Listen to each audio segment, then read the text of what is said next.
You won't believe the kind of chaos that started with something as small as a trash can, but when it comes to HOA Karen, nothing is ever really small. The story begins on a quiet Tuesday morning, the kind of morning where the street is lined with neighbors dutifully rolling out their trash cans before heading off to work. Everyone follows the same routine, and it usually passes without drama, except when Karen is involved. I had only been living in the neighborhood for a few months when I started noticing something strange. Each week, without fail, my trash can would come back from collection day looking worse than before. At first, I thought maybe the garbage truck had clipped it, or perhaps a storm had knocked it around, but then I noticed the suspicious tire marks and the exact way the damage lined up with the path of Karen's oversized SUV. The first time it happened, the side of the can was a little dented. I didn't think much of it and shrugged it off. After all, it was just a trash can. But the second time, the lid was broken clean off, leaving me scrambling to tape it back together just so it would close properly. By the third week, the can looked like it had gone 10 rounds with a wrecking ball, one side completely caved in, the wheels barely attached, and the top hanging on for dear life. That's when I started paying closer attention, and sure enough, each Tuesday morning around 7:30, Karen would back her SUV out of her driveway in the exact same way, swinging wide and crunching straight into my trash can before rolling off like nothing happened. The more I thought about it, the less it seemed like an accident. I mean, what were the odds she'd accidentally run over my can 3 weeks in a row? And then came the fourth week, the week that made everything clear. That morning, I decided to watch from my window. I pulled the blinds just enough to see outside and waited. Like clockwork, Karen's SUV started backing out. At first, she could have turned slightly to avoid the can, any normal person would have, but instead, I noticed the faintest smirk on her face through the windshield. She lined it up and then, bam! The can toppled over like a bowling pin, trash spilling everywhere as she drove away without a single glance back. That was it. I knew then and there this wasn't clumsiness or bad driving. It was deliberate. She was doing it on purpose, and she was enjoying it. I spent the next 20 minutes picking up garbage that wasn't even supposed to be on the ground in the first place, fuming at the thought of my neighbor playing demolition derby with my property. And that's when the bigger picture started to sink in. This wasn't just about trash cans. This was Karen's way of sending a message. She was known around the neighborhood for acting like she ran the place. She wasn't even on the HOA board, but you'd never know it from the way she barked orders at people. She'd yell at kids for riding scooters on the sidewalk. She'd knock on doors if she thought your lawn was a little too long. She'd even tried to tell the family across the street to repaint their front door because she didn't like the shade of red they picked. Everyone tiptoed around her, and for some reason, I had landed in her crosshairs. The next morning, I decided enough was enough. I rolled my broken can back to my driveway, walked across the lawn, and caught her outside watering her flowers. "Morning, Karen," I said, trying to keep my voice polite but firm. I pointed to the smashed can in my hand. "Do you know anything about this? Because your SUV seems to be the only car that lines up with where this keeps happening." She didn't even bother pretending to be innocent. Instead, she gave me that smug little smile she always wore when she thought she had the upper hand. "Well, maybe if you didn't put your trash can in the way, it wouldn't get run over. This is a neighborhood with standards, you know. Trash cans aren't supposed to be visible from the street." I blinked, stunned. "It's trash day, Karen. Everyone puts their can on the curb. That's literally how the trash gets collected." She flipped her hair and gave a dismissive shrug, like my frustration was nothing more than background noise to her perfect little world. "Some of us care about appearances," she said, turning back to her flowers. I just stood there for a moment, holding my mangled can, trying to process what I had just heard. It wasn't an accident. It wasn't carelessness. She was openly admitting to it, even justifying it as some twisted neighborhood rule. The sheer audacity of it made my blood boil, but it also lit a fire in me. This wasn't about trash anymore, this was about principle. Karen wanted to control me the way she controlled everyone else, and she thought smashing my trash can every week would be the way to do it. Well, she had just made a huge mistake, because I wasn't the kind of neighbor who backed down. If she wanted to play games, I was ready to play, but on my terms.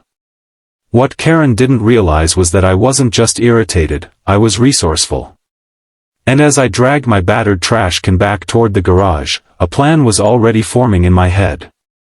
I was going to turn her little game against her, and when I was done, she'd regret ever thinking my trash can was an easy target. But in that moment, before I executed my plan, I'll admit, I had to laugh a little. Because only in a neighborhood like this, with a neighbor like Karen, could something as simple as a trash can turn into an all-out war. And little did she know, the next time her SUV rolled out of that driveway, it wouldn't be my trash can that took the beating. It would be her precious car. That morning marked the beginning of a neighborhood standoff unlike anything I had ever imagined. What started as petty harassment over a plastic bin was about to escalate into a full-blown battle of wit, patience, and one very special trash can that Karen would never forget. The week after my confrontation with Karen, I found myself standing in the garage staring at the mangled remains of yet another trash can and thinking, there has to be a better way. I wasn't about to keep spending my money on replacements just so Karen could roll her SUV over them like she was in some twisted obstacle course. Every time I heard the crunch of plastic and the rattle of wheels breaking off, my frustration grew. But underneath that anger, an idea was beginning to take shape. At first, it was just a spark, a ridiculous thought that made me chuckle. But the more I considered it, the more it started to make sense. If Karen wanted to keep hitting my trash can, maybe it was time to give her something worth hitting. Something that wouldn't break, bend, or topple over. Something that would teach her a lesson. And that's when it hit me, a concrete trash can. Now, I know what you're thinking, who builds a trash can out of concrete? But desperate times call for creative solutions, and I was more than ready to fight fire with fire. So I started researching. I looked up reinforced molds, checked concrete suppliers, and even watched a couple of do-it-yourself construction videos. By the weekend, I had gathered everything I needed, a large mold shaped like a standard trash can, heavy-duty wheels that could actually support the weight, and bags of quick-dry concrete that I picked up from the supply yard. The plan was simple, make a can that looked normal on the outside but was strong enough on the inside to withstand anything Karen's SUV could throw at it. Building it wasn't easy. I spent most of Saturday mixing concrete, pouring it into the mold, and carefully reinforcing it with steel rods for extra strength. The whole time, I kept imagining the look on Karen's face when she realized she couldn't just bully me with her car anymore. By Sunday afternoon, I had my masterpiece. The can was heavy, solid, and surprisingly convincing. From a distance, it looked just like any other trash can on the block. But up close, if you tried to move it, you'd realize it wasn't going anywhere unless you had some serious muscle. That Tuesday morning, trash day rolled around again. I wheeled my new concrete can to the curb with some effort. It was ridiculously heavy, but once it was in place, it looked perfectly ordinary. I positioned it in the same spot as always, then retreated inside to wait. I knew Karen's routine by heart.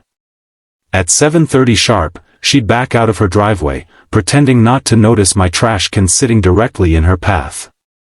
My heart raced as I peeked through the blinds, coffee in hand, ready for the show. Sure enough, her engine roared to life, and her SUV rolled backward.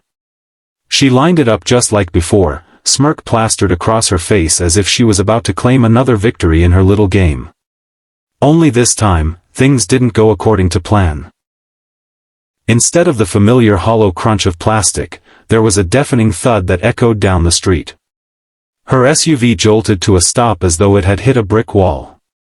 The bumper crumpled inward, the grille cracked, and I swear I saw the hood vibrate from the force of the impact. Karen's face morphed from smug satisfaction to absolute horror in seconds. She jumped out of the car, eyes wide, mouth hanging open as she stared at the damage. Her shiny, polished SUV, her pride and joy, now sported a cracked bumper and a dented front end, all thanks to my little concrete project. I stepped outside, trying my best to keep a straight face as I called over. "Oh no, Karen. Did you hit my trash can again? That's so strange, it seems to happen every week." Her head snapped toward me, her face turning red with fury. "That's not a trash can. She stopped mid-sentence, struggling to find the words. "That's a hazard. You can't do this." I walked closer, taking a long sip of my coffee. "Hazard? It's just a trash can. I put it out on trash day like everyone else. Maybe the real hazard is a driver who can't stop running over her neighbor's property." Karen's hands clenched into fists. "You set me up. You made this on purpose." I shrugged. "Set you up? I've been replacing my cans for weeks because someone kept running them over. I just bought one that wouldn't break this time. Seems like a smart investment." Her voice rose, shrill and desperate. "I'm calling the HOA. I'm calling the police. You'll regret this." I chuckled and nodded. "Go ahead.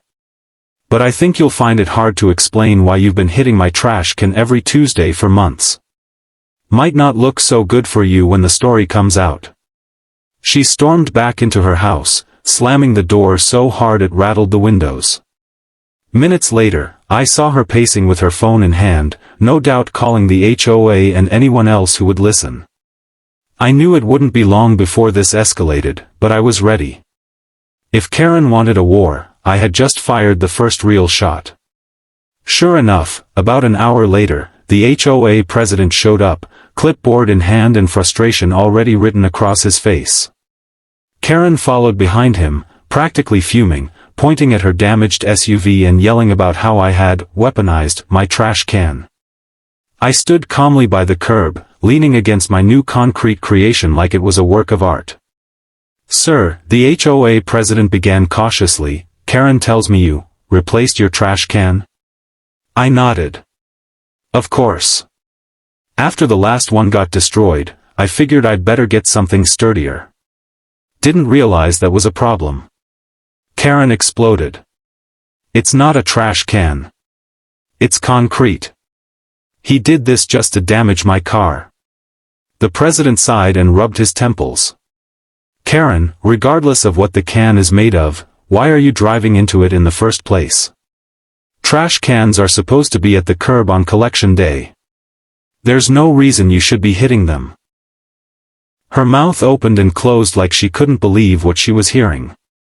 "You're defending him? My car is ruined." He shook his head. "Your car wouldn't be damaged if you hadn't hit his property. I'm sorry, Karen, but this one's on you." I couldn't help but smile as Karen's face turned beet red. She stomped her foot like a child denied candy, muttering something about lawyers, before storming off again. The HOA president gave me a look that was half amusement, half exhaustion. "Look, I can't condone creative solutions like this," he said, tapping the concrete can. "But between you and me, I don't blame you either. Just, maybe keep the peace from here on out." I promised I would, though inside, I was savoring every second of my small victory. For the first time in weeks, I felt like I had the upper hand. Karen wasn't invincible after all. She could be beaten, not with shouting matches or endless arguments, but with a little creativity and patience. And as I wheeled my concrete can back toward the curb that afternoon, I couldn't stop smiling. This wasn't just about protecting a trash can anymore. This was about showing Karen that her intimidation tactics didn't work on me. And the best part? Trash day was now my favorite day of the week. By the next week, the entire neighborhood knew what had happened. Word spread faster than wildfire, and Karen's attempt to play the victim completely backfired. People whispered on their porches, neighbors chuckled as they walked their dogs, and I even caught a few kids riding their bikes by my driveway just to sneak a peek at the infamous concrete trash can. It was as if the trash can had become a symbol of standing up to Karen's bullying, and for once, I wasn't the one being laughed at. But Karen wasn't finished. If there was one thing everyone knew about her, it was that she couldn't stand to lose. So when she realized the HOA wasn't going to punish me and her car repair bill was hers alone to handle, she decided to escalate things even further. The following Tuesday, I noticed something unusual. Instead of her SUV backing out as usual, Karen walked over to my curb with her phone in hand. She stood in front of my trash can, snapping photos from every angle, crouching down like some kind of investigator. I stepped out onto my porch, coffee mug in hand, and called out, "Morning, Karen. Need me to pose with it for your photo shoot?" She whipped her head toward me, her face red with rage. "This isn't over. I've already filed a complaint with the county. You're going to be fined for this hazard. It's illegal to put construction material on public property." I raised an eyebrow. "Public property? That's my curb. And this is a trash can. Just because yours can't handle a little bump doesn't make mine illegal." Her shrill laugh echoed across the street. "We'll see about that. I already called the police, and when they get here, you're going to pay for the damage you caused to my vehicle." Now, I'll admit, for a second my heart skipped. The last thing I wanted was a drawn-out legal mess over something as ridiculous as a trash can. But then I reminded myself of one very important detail: I hadn't broken any laws. My trash can, no matter what it was made of, was still a trash can, placed exactly where it was supposed to be. Karen had been the one ramming it every week. She was the one at fault, not me. About 20 minutes later, a police cruiser pulled up in front of our houses. Karen immediately rushed over to the officer, waving her arms dramatically as she pointed at her dented SUV and then at my trash can. I stayed calm, leaning against my porch rail as the officer approached me. "Sir, can you explain what's going on here?" I nodded, keeping my tone respectful. "Of course, officer. For weeks, my neighbor here has been running over my trash can. I've replaced it multiple times, and each time, it's been destroyed. So I bought a sturdier one. It's heavy, but it's still a trash can, and I put it out on collection day like everyone else. She's the one who keeps driving into it." The officer turned to Karen.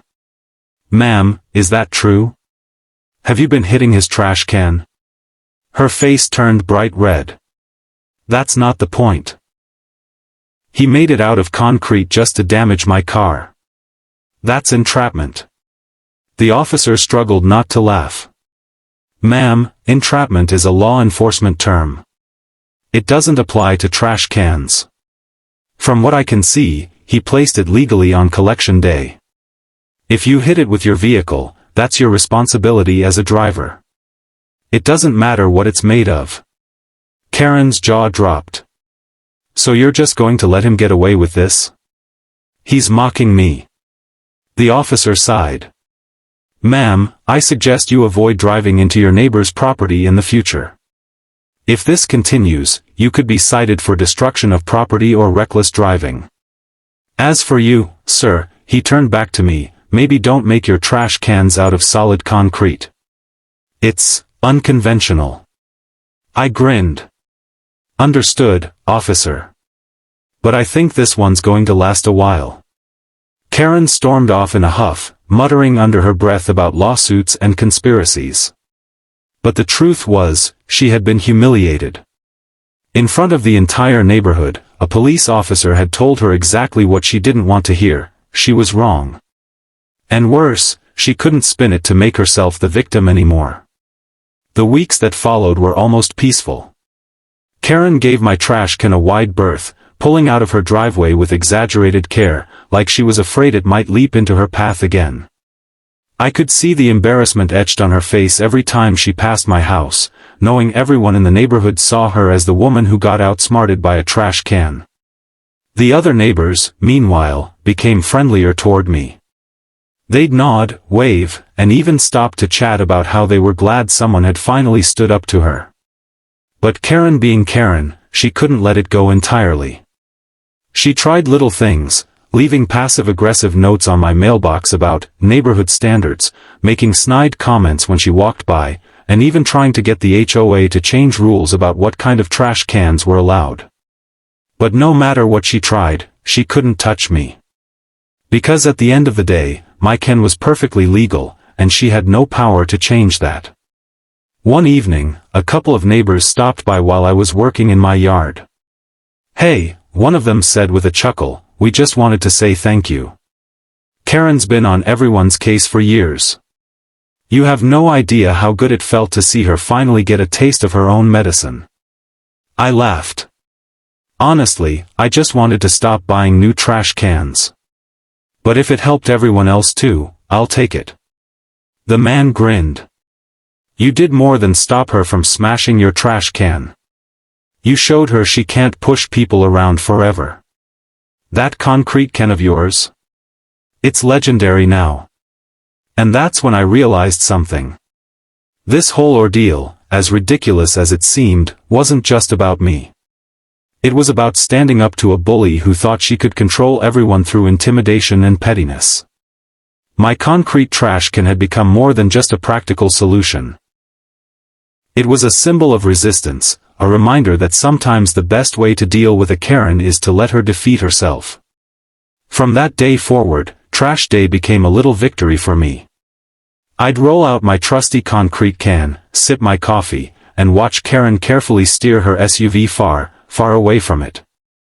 She never ran over my trash can again, and though she never apologized, her silence was enough.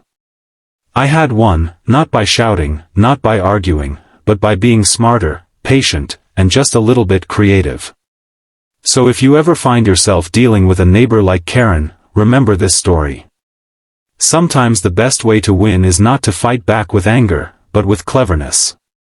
Sometimes, it only takes one solid trash can to bring down the biggest bully on the block.